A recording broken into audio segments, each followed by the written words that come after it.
In a far-away kingdom, a king had a garden with a golden apple tree. Each night, an apple vanished, worrying the king. The king commanded his gardener to guard the tree. The anxious gardener bowed. The eldest son guarded. He fought sleep, but soon fell asleep, leaving the tree unguarded. Next morning, another apple was gone. The gardener looked at his eldest son with disappointment. The second son stood guard. He too grew exhausted, fell asleep, and another apple vanished. The youngest son offered to guard. His father worried, saying, "I fear ill will befall you." Finally, his father agreed. The youngest son sat beneath the tree, keeping himself awake all night. At midnight, a rustling, a shimmering golden bird appeared, fluttering around the tree, its wings lighting the garden. The youngest son shot an arrow. It grazed the bird, which dropped a golden feather, then flew into the night. Next morning, he showed the feather to the king. Everyone was astonished. "Worth more than a kingdom," they whispered. But the king declared, "One feather is no use. I must have the entire golden bird." His resolve was unwavering. Overconfident, the eldest son set out to find the bird, sure it would be easy. In the forest, a fox appeared. "Don't shoot me," it said. "I'll give you good advice." The fox advised, "In the village, choose the humble inn, not the grand one." The eldest scoffed, "What does an animal know?" He shot at the fox, but missed. The fox vanished. At the village, he was drawn to the grand, noisy inn. Foolish to miss this, he thought, entering and forgetting his mission. The eldest son didn't return. The second son worried, setting out to find his brother and the golden bird.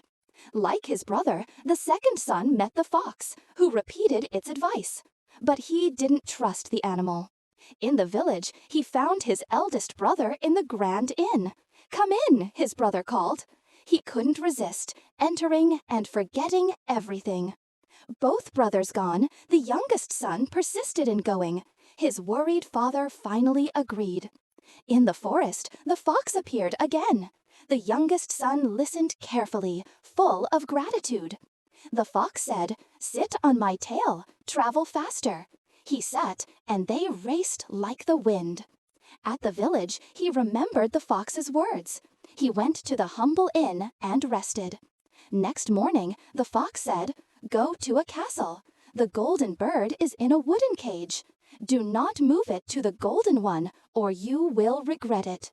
He sat on the fox's tail. They reached the castle, where guards slept at the gate. He entered. Inside, the golden bird sat in a wooden cage. Nearby, a golden cage and 3 lost golden apples gleamed. He thought, such a beautiful bird in an old cage. Ignoring the fox, he moved it to the glittering golden cage. The bird shrieked, waking guards. They seized the youngest son and dragged him away. Next morning, he faced trial. The king offered freedom. "Bring back the golden horse, swift as wind." Despairing, the fox advised, "At the golden horse's castle, use the old saddle, not the new golden one." He rode the fox to the golden horse's castle. The keeper slept with hand on the golden saddle. Seeing the horse, he chose the golden saddle. As he touched it, the keeper awoke, and he was captured. Again he faced trial. The king offered freedom. "Bring back the princess, and you'll have bird and horse." Distressed, the fox reproached, "Why didn't you listen?" It guided, "Kiss the bathing princess. She'll follow, but don't let her bid farewell." He rode the fox to the princess's castle, determined to succeed this time. At midnight, he kissed the bathing princess. She agreed to follow, but begged to bid her father farewell. Despite the warning, he let her bid farewell. Guards awoke as she returned, and he was captured. The king demanded, "Remove the giant hill blocking my window in 8 days, or you won't have my daughter." 7 days he worked, but the hill remained.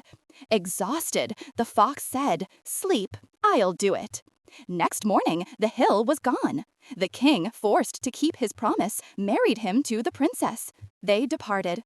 As they rode, the fox appeared. "We'll get all 3. He asked, "How?"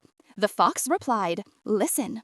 The fox explained, "Present her to the king. Shake his hand, but grasp hers. Pull her on the golden horse and ride fast."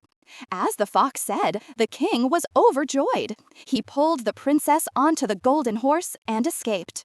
The fox continued, "At the bird's castle, I'll stay with the princess.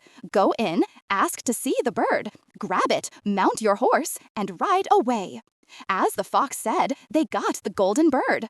The princess mounted, and all 3 galloped into the forest.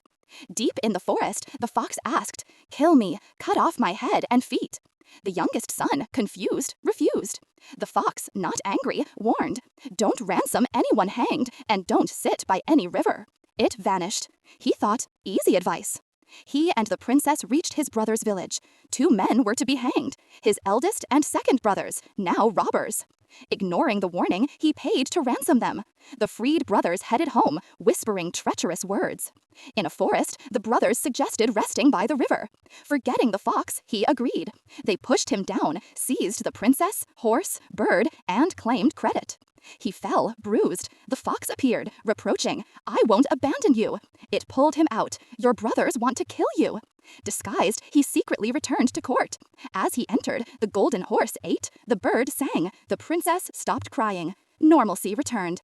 He told the king the truth. His brothers were punished. He married the princess, became king, and lived happily ever after. Years later, in the forest, the fox met him, begging to be killed. This time, he complied. The fox transformed into the princess's long-lost brother.